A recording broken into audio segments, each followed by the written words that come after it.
Hello everyone and welcome back to ICT channel. तो आज हम इंग्लिश लैंग्वेज की अपनी वीडियो के 25th डे के सेशन को हम आज स्टार्ट करेंगे और आज की इस वीडियो में हम इंग्लिश लैंग्वेज के और इंग्लिश कम्युनिकेशन के एक बहुत ही इंपॉर्टेंट पार्ट को यानी एक्टिव वॉइस और पैसिव वॉइस के बारे में हम आज पढ़ने वाले हैं।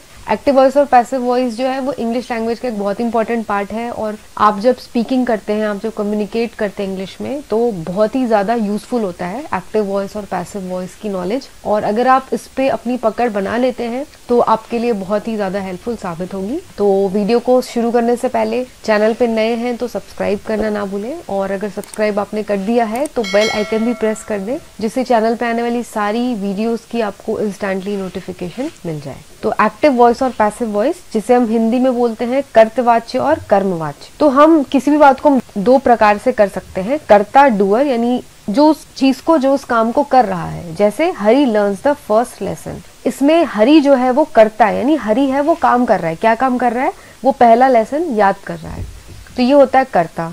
दूसरा होता है कर्म यानी रिसीवर, पर बल देते हुए। जैसे the first lesson is learned by Hari. तो अब हमने क्या किया, अब दूसरे वाक्य में हमने जो दूसरा जो था उसको हमने पहला बना दिया, यानी हमने बल किस पे दिया है, जो काम हो रहा है उस पे। The first lesson is learned by Hari. अब हरी को हमने सेकंड कर दिया। हमने इस वाक्य में हमने किस पे बल दिया है? फर्स्ट लेसन पे। इस वाक्य में इंपॉर्टेंट क्या हो गया? फर्स्ट लेसन के बारे में बात हो रही है और इस वाक्य में हरी के बारे में बात हो रही थी। तो यही दोनों डिफरेंस होते हैं एक्टिव वॉइस और पैसिव वॉइस के बारे में। जब हम कर्ता पे बल देते हैं तो वो एक्टिव वॉइस होता है और जब हम कर्म पे बल देते हैं तो वो पैसिव वॉइस होता है।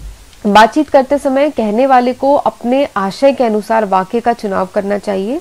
इनका अभ्यास कीजिए और बोलने की अपनी योग्यता बढ़ाइए। तो हम जैसे जैसे हम बात करते हैं तो उस हिसाब से हम एक्टिव वॉइस और पैसिव वॉइस को यूज करते हैं। तो जैसे जैसे आपको जरूरत पड़ेगी वैसे वैसे आप इसका इस्तेमाल करेंगे। तो यहाँ पहले देखते हैं, Ram killed Ravana, Ravana was killed by Ram. तो ये दो वाक्य है। राम ने रावण को मारा, Ram killed Ravan, and Ravan was killed by Ram, Ravan Ram के द्वारा मारा गया। तो राम ने मारा और रावण को मारा गया।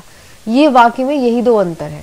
तो पहले जो वाक्य है, पहला वाक्य जो है वो एक्टिव वॉइस का है, दूसरा वाक्य है वो पैसिव वॉइस का है। तो एक्टिव वॉइस में जो करता है वो राम है जो कि प्रधान है और दूसरे वाक्य में कर्म यानी रावण प्रधान है। तो इसमें प्रधान कौन है, इंपॉर्टेंट कौन है? राम है। और दूसरे वाक्य में रावण इंपॉर्टेंट है क्योंकि रावण के बारे में बात की जा रही है। कर्तवाच्य से कर्मवाच्य में बदलने पर कई बार बाई का प्रयोग किया जाता है। जैसे अब जब भी हम एक्टिव वॉइस को पैसिव वॉइस में चेंज करते हैं तो हम बाई का यूज करते हैं। जैसे यहाँ आप देखो, ये वाक्य में राम किल्ड रावणा। अब हमें इसको उल्टा करना है कि रावण को राम ने मारा, तो हम लिखेंगे Ravan was killed by Ram, यानी ये काम हुआ किसके द्वारा? राम के द्वारा, by Ram. Cricket will be played by them, यानी इसका हम एक्टिव कैसे बोलेंगे? They will play cricket. तो दे का हमने देम कर दिया, बाय देम कर दिया। Cricket will be played by them.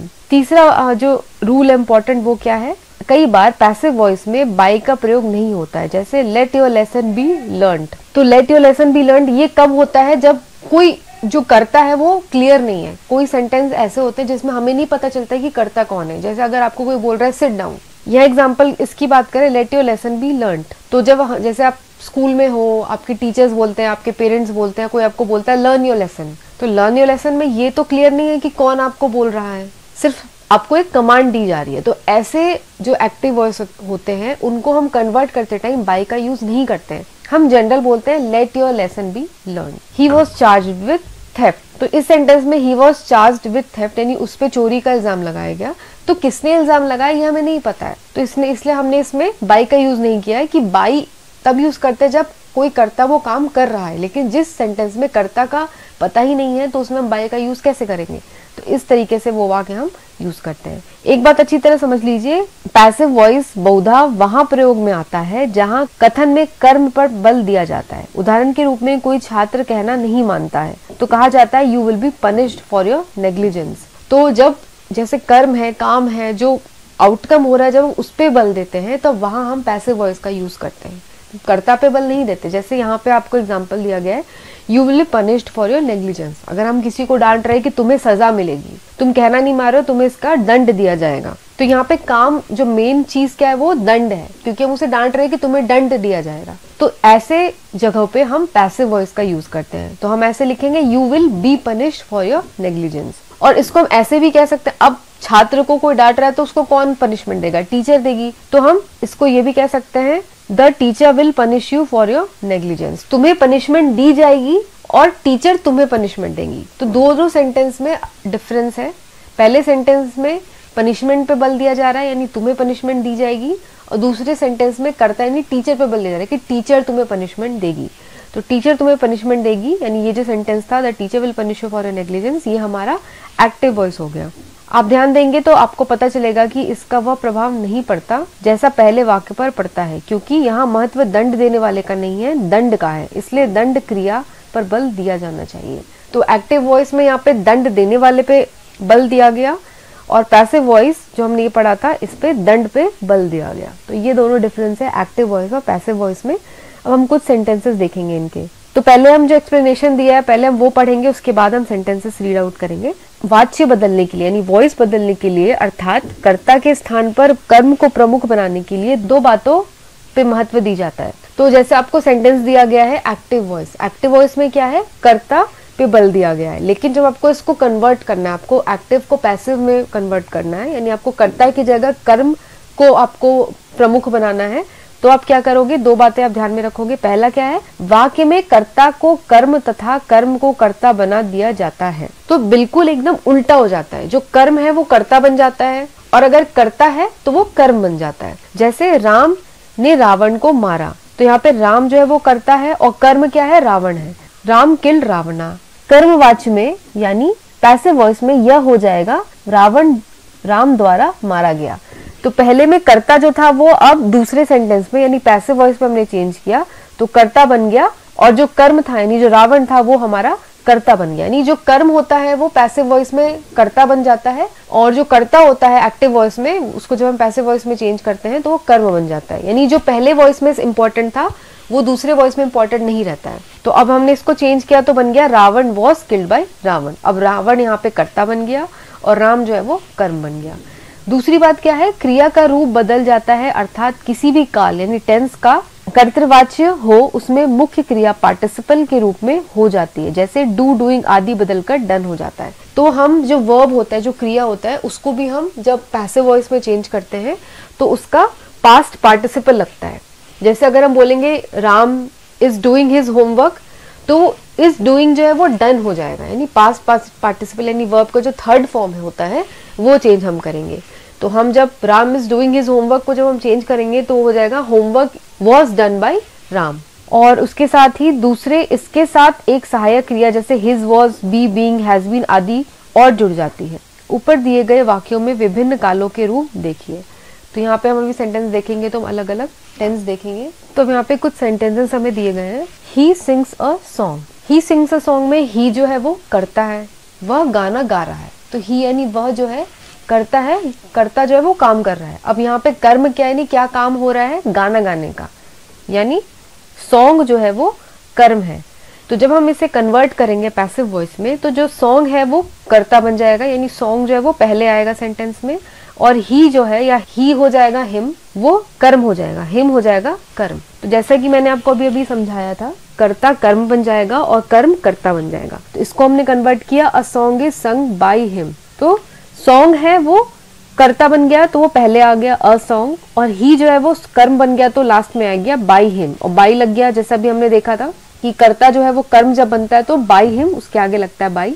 और सिंग्स जो है वो प्रेजेंट टेंस था, अभी अभी मैंने आपको बताया कि पास्ट पार्टिसिपल हो जाता है, तो सिंग का हमने कन्वर्ट कर दिया इज संग। तो हमने सेंटेंस बनाया a song is sung by him. दूसरा देखते हैं, आई डिलीवर्ड द मैसेज। अब इसमें आई करता है और द मैसेज जो है वो कर्म है। तो जब हम इसे चेंज करेंगे तो क्या हो जाएगा? The message was delivered. तो द मैसेज जो है वो कर्ता बन गया, तो द मैसेज पहले आ गया। तो आई जो था वो कर्म था, तो यहाँ पे वॉज डिलीवर्ड, अगर आप बाई मी भी लिखोगे तो भी चलेगा, लेकिन यहाँ पे बाई मी नहीं लिखा गया क्योंकि वो अंडरस्टूड है, तो हमने इसका कन्वर्ट कर दिया द मैसेज वॉज डिलीवर्ड। तीसरा है दे विल प्ले क्रिकेट। अब दे जो है वो यहाँ पे करता है और क्रिकेट जो है वो कर्म है, तो चेंज करेंगे तो क्रिकेट पहले आ जाएगा, यानी क्रिकेट कर्ता बन जाएगा और दे का देम हो जाएगा और वो कर्म बन जाएगा। Cricket will be played by them. तो जैसे मैंने आपको बताया क्रिकेट यहाँ पहले आ गया और दे जो है वो देम में चेंज हो गया और आगे उसके बाय लग गया, तो दे का हो गया बाय देम। और प्ले जो है दे विल प्ले, तो दे विल प्ले का हम चेंज करेंगे विल बी प्लेड। नहीं, दे विल प्ले क्रिकेट का मतलब क्या हो गया, वो क्रिकेट खेलेंगे। तो हम जब चेंज करेंगे, हम जैसे हम किसी को बताते हैं कि वो क्रिकेट खेलेंगे, तो जब हम चेंज करेंगे तो हम क्या बोलेंगे, क्रिकेट उनके द्वारा खेली जाएगी। तो खेली जाएगी का हो जाएगा विल बी प्लेड, उनके द्वारा खेली जाएगी का हो जाएगा बाय देम। वैसे ही अगला है are you writing a letter, क्या तुम लेटर लिख रहे हो। तो आर जो है, आर यू जो है, इसमें यू कर्म है, क्योंकि तुम लेटर लिख रहे हो। यहाँ पे यू जो है वो कर्ता है और लेटर जो है वो कर्म है। तो हम चेंज करेंगे तो लेटर पहले आ जाएगा और यू जो है वो लास्ट में आ जाएगा, कर्म बन जाएगा और यू के पहले बाई लग जाएगा। और यहाँ पे राइटिंग जो है, राइटिंग हो जाएगा हमारा बीइंग रिटन। तो क्या हो जाएगा, is a letter being written by you. फिर अगला है labourers were digging a canal. तो अ कैनाल जो है वो पहले आ जाएगा, अ कैनाल, और लेबरर्स जो है वो लास्ट में लग जाएगा और वर डिगिंग का हो जाएगा was being dug. A canal was being dug by the labourers. वैसे एक लास्ट सेंटेंस है हेल्प हिम। हेल्प हिम में यहाँ पे आपको आप बोलोगे यहाँ तो कोई कर्ता कर्म का कुछ पता ही नहीं चल रहा है कि कौन करता है कौन कर्म है, 2 वर्ड का तो सेंटेंस ही है। तो ऐसे जो सेंटेंस है उसके बारे में यहाँ पे दिया गया है। आप देखो नीचे कुछ वाक्य दिए गए हैं जो कर्मवाच्य है, यानी जो पैसिव वॉइस है, लेकिन इनमें कर्ता गायब है। अतः कर्ता न होने के कारण इनके कृतवाच्य में बदलना संभव नहीं है। ऐसे वाक्य में कर्ता जरूरी नहीं होता। इस प्रकार के बहुत से वाक्य हो सकते हैं। तो यहाँ पे हेल्प हिम जैसे इसका कोई कर्ता कर्म नहीं है, तो इसे हम कैसे बदलेंगे, इसको हम लेट लगा के चेंज करते हैं। ऐसे जो वाक्य होते हैं जिसमें हमें कर्ता कर्म नहीं पता चलता है, हम उसे दूसरे तरीके से चेंज करते हैं। तो हेल्प हिम की जगह हम लिखेंगे let him be helped bye you. तो यहाँ पे हिम जो है वो वैसे ही रह जाएगा। हमने एज्यूम कर लिया कि यू यहाँ पे जो है वो करता है। हेल्प हिम अगर हम बोल रहे हैं कि मदद करो, तो हो सकता है मैं आपको बोल रही हूँ कि तुम उसकी मदद करो, तो तुम को जो है हमने ये मान लिया कि तुम यानी यू जो है वो करता है। तो इसका हम चेंज करेंगे late him be helped bye you. तो बाय यू जो है वो हम नहीं लिखेंगे, सिर्फ हम लिखेंगे let him be helped bye you, जो है अंडरस्टूड है। जैसे यहाँ अंडरस्टूड था कि हम आपको बोल रहे हैं यू हेल्प हिम, वैसे यहाँ पे बाय यू भी अंडरस्टूड है, तो हम सिर्फ लिखेंगे लेट हिम बी हेल्प्ड। तो यहाँ पे हमने देखा था नीचे कुछ वाक्य ऐसे दिए गए जो कर्मवाच्य है, यानी ये पैसिव वॉइस है और इसमें कोई कर्ता नहीं है, यानी कौन ये कार्य कर रहा है उसका हमें पता नहीं चल रहा है। तो कर्ता न होने के कारण इनको एक्टिव वॉइस में बदलना संभव नहीं है। तो यहाँ पे हम इसे एक्टिव वॉइस में बदल ही नहीं सकते। वो कैसे कैसे सेंटेंस है, the Taj Mahal was built at an enormous cost. अब यहाँ पे हम यू तो हम लिख नहीं सकते क्योंकि ताजमहल तुमने तो नहीं बनवाया या मैंने तो नहीं बनवाया, हमें पता नहीं है। तो हम यहाँ पे इसको एक्टिव वॉइस में चेंज नहीं कर पाएंगे, ये सेंटेंस एज इट इज रह जाएगा। वैसे इज मेज in sown, maize is sown in the rainy season, ये एक जनरल सेंटेंस है कि मकई को वर्षा ऋतु में बोया जाता है। तो अब यहाँ पे कोई कर्ता तो है नहीं, बो रहा है या कौन बोया, किसने बोया, ये तो यहाँ पे कुछ दिया ही नहीं, यहाँ पे कोई कर्ता ही नहीं है, तो इसको भी हम एक्टिव वॉइस में चेंज नहीं कर सकते। वैसे ही कुछ वाक्य और है, ही वॉज एक्यूज्ड ऑफ थेट, have you been cheated, has he been informed.